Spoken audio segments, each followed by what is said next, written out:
नमस्कार, मैं हूं प्रसून। 2024 के साथ ही लोकसभा चुनावों का आगाज हो चुका है।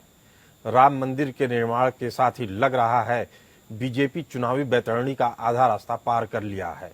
लेकिन मोदी के 70 के फार्मूले से बीजेपी के धुरंधर नेताओं की सांस अटक गई है।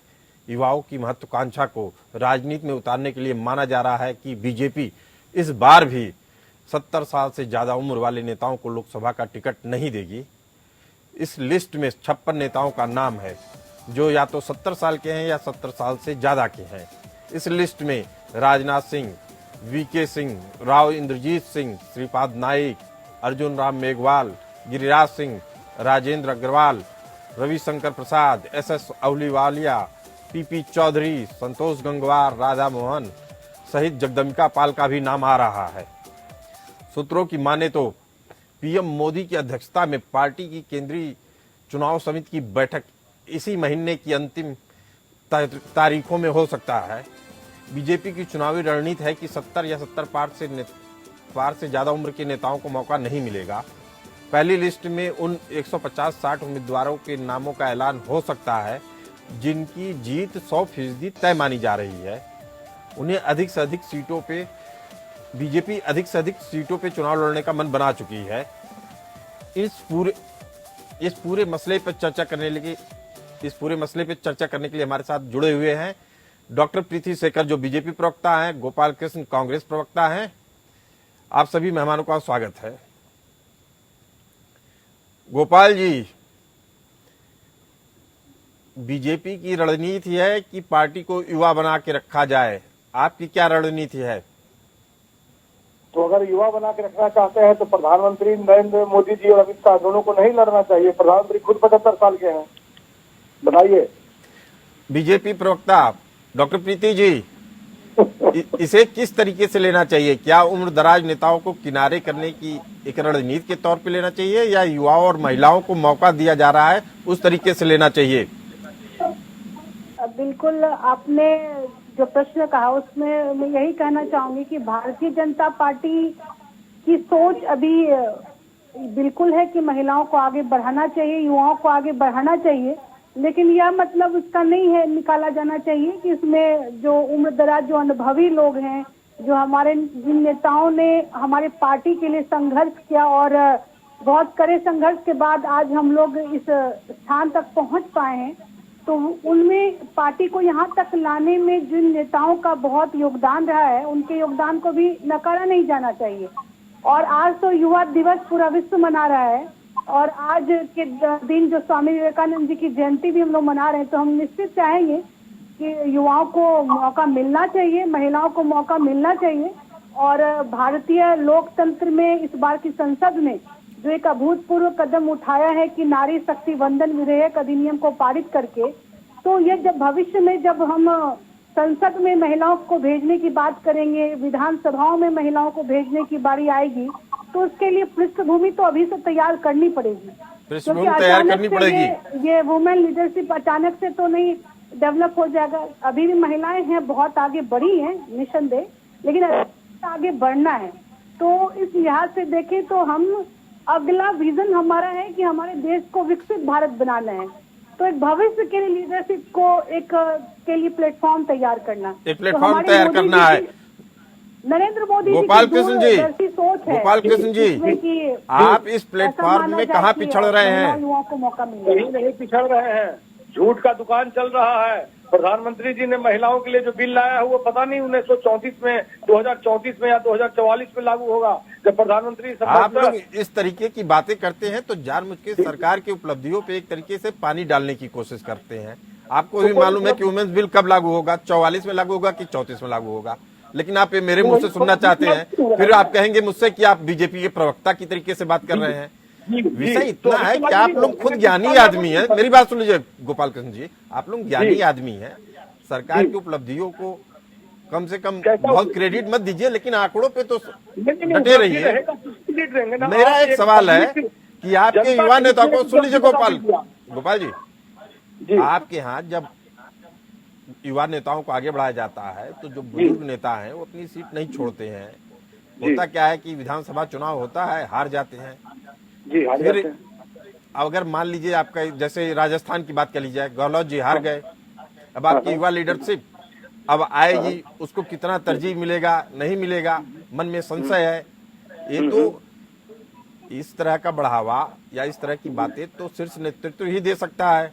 हाँ, तो भाई मैं तो ये बोलूंगा ना कि अगर वो 70 पास की सीमा डिफाइन कर रहे हैं तो सबसे पहले मोदी जी को नहीं चुनाव लड़ना चाहिए। बस 72 के तो पिछले बार ही थे वो, अभी 75 के राउंड होंगे वो official, I don't know but I think 75। तो राजनीतिक विश्लेषक निरंजन पोद्दार जी हैं, उनसे जान लेते हैं कि इस तरह की रणनीति का क्या चुनावी लाभ मिलता है, या लोगों में एक मैसेज जाता है, या कोई पार्टी से आगे आने की एक रणनीति है। इसे आप किस तरीके से देखते हैं निरंजन जी? देखिए, निश्चित रूप से जिस तरीके से हमारे यहाँ हिंदुस्तान के अंदर एक परंपरागत राजनीति चलती हुई आई है, और उसके अंदर जिस तरीके से हमने देखा है कि कुछ लोग ऐसे होते हैं जिनका शारीरिक रूप से, मानसिक रूप से और क्षमता के आधार पे अगर हम देखें तो वो पूर्ण रूप से जीर्ण शीर्ण हो जाते हैं, लेकिन उनकी राजनीतिक महत्वाकांक्षा कहीं ना कहीं आप ये मान के चलिए अपने पद को और उस चीज को छोड़ने के लिए तैयार नहीं होती है, पावर को छोड़ने के लिए तैयार नहीं होती है।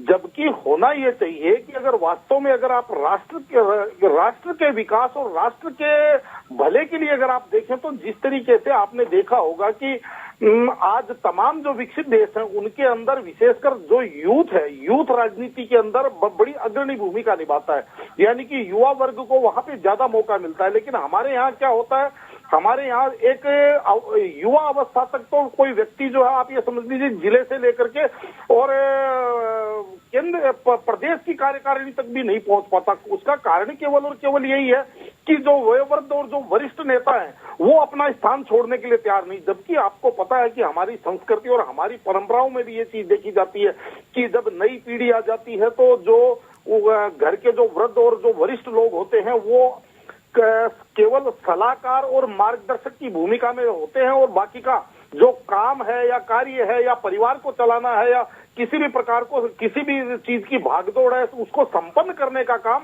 वो युवा। मेरे मन में भी एक सवाल हो रहा है निरंजन जी, मेरे भी मन में एक सवाल होता है कि अगर सीनियर लीडर है तो उसके अनुभवों का तो लाभ लिया जा सकता है। अब सीनियर लीडर ये कहते हैं कि अगर हम राजनीति नहीं करेंगे तो क्या करेंगे, खाली घर पे तो बैठ नहीं सकते हैं। हमने एक जमीन तैयार की है 20 साल 25 साल 30 साल में, उसको न युवाओं को दे दें, वो हमने फसल लगाई है काटने के लिए, उनको कैसे दे दें? देखिए, ऐसा है कि आप विडंबना देखिए हमारे देश के संविधान की और हमारी व्यवस्थाओं की, आप विडंबना देख करके चलिए। और वो क्या है कि कोई किसी एक ऑफिस के अंदर या एक कार्यालय के अंदर कोई पदस्थ अधिकारी है या उसके अंदर पदस्थ कर्मचारी है, उसको कहा जाता है कि 59 साल की उम्र में तो इस कार्यालय के अंदर जो भी 20 आदमी है कि 30 आदमी है कि 15 व्यक्ति उसके नीचे काम करते हैं, इनको संभालने के लायक नहीं है, और तेरे को 59 साल के बाद में तेरे को रिटायर हो जाना है, यानी कि तेरे को सेवानिवृत्ति में चला जाना है। लेकिन 80 साल की उम्र में, 85 साल की उम्र में, 90 साल की उम्र में वो व्यक्ति जो एक हमारे यहाँ जिस तरीके से पैमाना माना गया है कि कार्यालय नहीं संभाल सकता, एक चपरासी की जो नौकरी नहीं कर सकता, वो व्यक्ति उस उम्र में 80 साल 85 साल 90 साल की उम्र में वो राज्य का मुख्यमंत्री बन सकता है, यानी कि पूरे राज्य को चला सकता है, राज्य को चला सकता है, गोपाल जी सांसद बन सकता है, गोपाल जी क्षेत्र को चला सकता है, विधायक बन सकता है, निरंजन जी देश को चला सकता है। निरंजन जी अब बात सुन लीजिए गोपाल जी की बात। गोपाल जी, आपके पार्टी का जो शीर्ष नेतृत्व है वो युवा नेतृत्व है। आप चाहते नहीं है कि ये युवा नेतृत्व राज्य स्तर पे भी आए, जिला स्तर पे भी आए, ज्यादा से ज्यादा युवाओं को मौका मिले जो काबिल है। मैं नहीं कह रहा हूं कि आप सबको मौका दीजिए, लेकिन एक तरह की तो ये बयार आनी चाहिए ना कि नया नेतृत्व है, नई तरह की चीजें आ रही हैं। इसमें क्या दिक्कत है आपको? हम करके दिखाते हैं ना सुन जी, हम करके दिखाते हैं। हमने करके दिखाया कि कैसे युवाओं के लिए सेना में रोजगार दिया, सेना में पेंशन बहाल किया, वो 45 साल में रिटायरमेंट उसको फिक्स कर दिया कि भाई आपको लेना है लीजिए, आपको अब आपकी इच्छा है कि आप आगे कीजिए, नहीं कीजिएगा तो 45 साल में अगर आपने रिटायरमेंट ले लिया तो हम पेंशन भी देगा। हमने करके दिखाया। इन्होंने जो बोला कि 70 साल के लोग हैं या उनसे ऊपर इनको हटा दिया जाएगा या जो भी पैमाना है, तो सबसे पहले उस पैमाने पर प्रधानमंत्री श्री नरेंद्र दामोदर दास मोदी जी ही आते हैं। उन्हीं की उम्र 72 साल, बहुत 2-3 साल पहले हो चुकी थी, तो उनको क्या वो चुनाव नहीं लड़ेंगे? ये असलियत है। चुनाव के वक्त में आप लोग के ऐसे मीडिया, जो सम्मानित मीडिया है, उसके माध्यम से अपने वरिष्ठ नेता को दरकिरार करने का इनका एजेंडा है। जैसे 2-3 नाम गिना देता हूं मैं आपको। माननीय आडवाणी जी, उनको तो राम मंदिर में भी नहीं ले जाया जा रहा था, लेकिन जब ट्विटर पर ट्रेंड चला तो वो विवश हो गए कि कहीं क्रेडिट आडवाणी जी ना ले ले। पहला बात। उमा भारती जी की क्या हाल हुई। तीसरा बात, आप इन नेताओं को काबिल मानते हैं गोपाल जी? आप आडवाणी जी को, उमा भारती जी को अगर इतना ही आपको लगता है कि ये लोग नेतृत्व क्षमता इनकी अपार है, इनकी काबिलियत अपार है, तो आप अपनी पार्टी में उनको किस तरीके से देखते हैं? जब तक वो राजनीति में, तब तक तो हमेशा धुर विरोधी रहे आप लोग। इस खास जानते हैं कि मोदी के फैसलों को आर्थिक जगत कैसे देखता है। इसकी एक वानगी तब दिखी जब गुजरात इन्वेस्टर समिट में मुकेश अंबानी ने पीएम मोदी को उनके लिए जा रहे साहसिक फैसलों के कारण भारत का सफलतम प्रधानमंत्री तक बता दिया। I have come from the city of the gateway of India to the gateway of modern India's growth, Gujarat. I am a proud Gujarati. મને ગુજરાતી હોવાનું અભિમાન છે.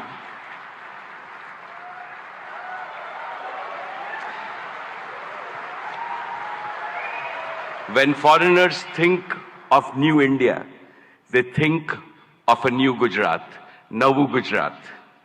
How did this transformation happen?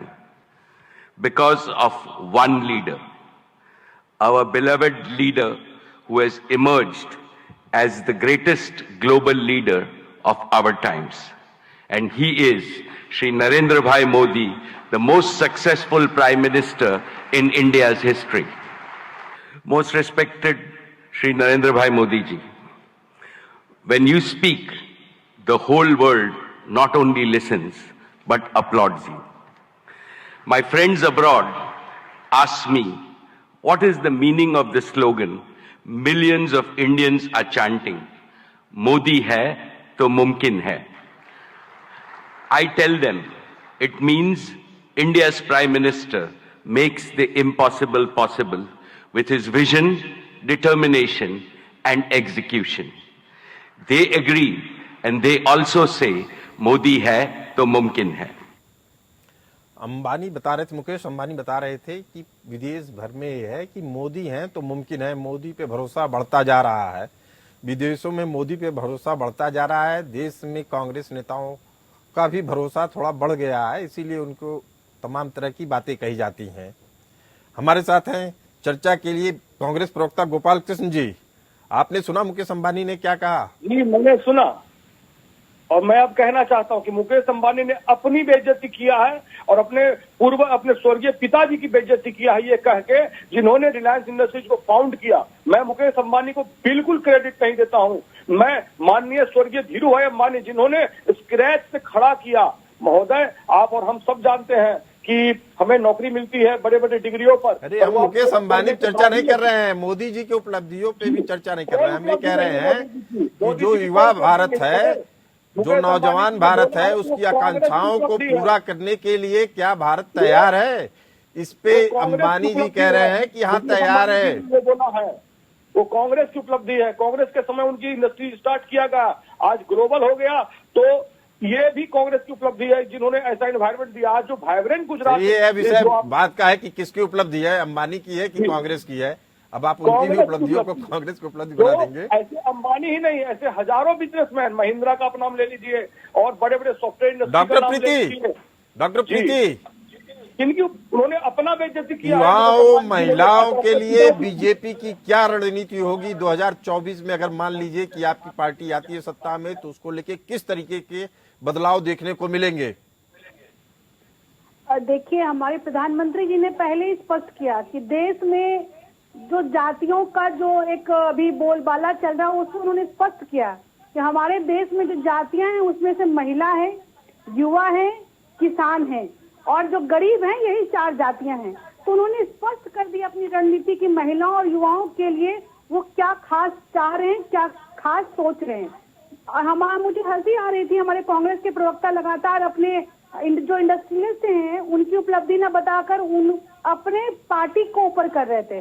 लेकिन उन्हें यह जानना चाहिए कि अभी तक उनके जो प्राइम मिनिस्टर के जो फेस हैं, जो कांग्रेस पार्टी की जो मुखिया सोनिया जी के जो युवराज हैं राहुल जी, वो 53 साल की उम्र में भी अभी अपने आप को युवा ही समझ रहे हैं।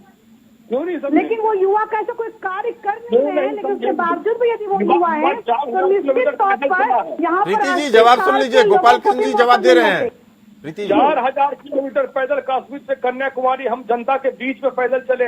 आपकी हिम्मत है स्टेज शो करने से बाहर और फूल बरसाते हैं जो आप, उनसे बोलिए कि 10 किलोमीटर वो चल के दिखाएं। नरेंद्र मोदी जी बिना एक दिन छुट्टी लिए, बिना भी पलक झपकाए वो लगातार काम कर रहे हैं। यहाँ तक कि यात्राओं के दौरान भी प्लेन में बैठ कर भी वो फाइलों को निपटाते हैं। अभी तक कोई छुट्टी नहीं ली। और आपने देखा होगा कि जब उनकी माता जी का देहांत हो गया तो वो सिर्फ अपना कर्तव्य निभाते हुए तुरंत वो अपने काम पर लौट आए। ऐसे प्रधान सेवक हैं हमारे आदरणीय प्रधानमंत्री। हमारे साथ राजनीतिक विश्लेषक हैं निरंजन पोद्दार जी। एक मिनट रुक जाइए आप लोग, हमारे साथ हैं राजनीतिक विश्लेषक निरंजन पोद्दार जी। निरंजन पोद्दार जी, यही मैं एक पाखंड प्रधानमंत्री की उपलब्धियों को कमतर करके दिखाना कांग्रेस की मजबूरी हो सकती है, लेकिन अपनी उपलब्धियों को कैसे जायज ठहराया जाए? कांग्रेस कहाँ पिछड़ रही है? नहीं बनाया, उन्होंने माथा का बाल तक नहीं बनाया, फोटो खिंचवाया और आ गए। सनातन है। अरे भाई सुन, गोपाल जी सुन लीजिए, आप अपने बारे में आप चिंतन नहीं करते हैं, राजनीतिक विश्लेषक बता रहे हैं, सुन लीजिए, मानिए या न मानिए। कपड़ों पर कीचड़ भी नहीं सकते हो, फोटो बाहर चला। निरंजन जी आप अपनी बात रखिए, आवाज देखिए। ये साउंडिंग मैच में बात नहीं रखी जा सकती, आप इनको पहले थोड़ा सा साइलेंट करवाइए। जी जी देखिए ऐसा है, निश्चित रूप से प्रमुख विपक्षी दल होने के नाते इनको निश्चित रूप से इनको पार्टी की, इनको सरकार की, इनको मेरे हिसाब से आलोचना करना चाहिए। लेकिन आलोचना का स्तर होता है, लेकिन यहाँ पे होता क्या है आपको ये चीज भी समझनी पड़ेगी कि इस स्तर से जब नीचे आदमी चला जाता है तो मैं दोबारा से वही बात कहूंगा कि कोई भी आदमी कुंठा और व्यथा से ग्रसित होता है तो देखिए उसको वो आदमी, कुछ लोग होते हैं जो अपना मुकाम बनाते हैं और कुछ लोग होते हैं जो केवल छाती पीटना और ताली पीटना, इन दो चीजों के काम आते हैं। तो इसके अंदर दुनिया में हर प्रकार के आपको लोग मिलेंगे। बाकी प्रधानमंत्री की क्या प्रतिष्ठा है, प्रधानमंत्री की क्या गरिमा है, इस चीज को तो आपको, अगर मान लीजिए ऑस्ट्रेलिया का प्रधानमंत्री कहता है मोदी इज द बॉस, तो उसने भी अपनी ऑस्ट्रेलिया के देश की गरिमा गिराई होगी। अगर मान लीजिए जो बाइडेन कहता है कि भाई अगर अमेरिका का जो राष्ट्रपति है वो ये कहता है कि हमें मोदी के ऑटोग्राफ लेने पड़ेंगे, तो शायद वो भी अपनी अमेरिका की गरिमा गिरा रहा है। चाहे अमेरिका का जो संयुक्त अफ्रीका का जो नेता है वो बीजेपी क्या करता है, पैर छूता है तो वो अफ्रीका की गरिमा गिराता है। भाई साहब कभी ऐसा तो नहीं है कि आप अपनी गरिमा गिरा रहे हैं। हमारे यहाँ गोपाल जी अब मेरी बात सुनिए, गोपाल जी और डॉक्टर प्रीति, निरंजन जी, तीनों लोग मेरी बात सुनिए। आप यह बात तो एकदम क्लियर है कि मोदी की उपलब्धियों से कांग्रेस खुश नजर नहीं आती है, लेकिन इतना मान लीजिए गोपाल जी कि कुछ उपलब्धियां ऐसी है वो प्रधानमंत्री की या बीजेपी की उपलब्धियां नहीं होती हैं, वो पूरे देश की होती हैं। राम मंदिर के मुद्दे पे आप भटक जाते हैं, आपसे युवाओं की बात की जाती है तो उस पर भटक रहे हैं। अग्निवीर के छात्र कल जंतर मंतर में बैठा हुआ है। युवा सिर्फ राहुल गांधी है जो 53 वर्ष के हैं। किसान आंदोलन सचिन पायलट नहीं दिखते हैं, इनके और युवा नेता इनको नहीं दिखते हैं। चर्चा में बने रहने के लिए आप सभी मेहमानों का धन्यवाद। फिलहाल हमारे पास इतना ही समय था।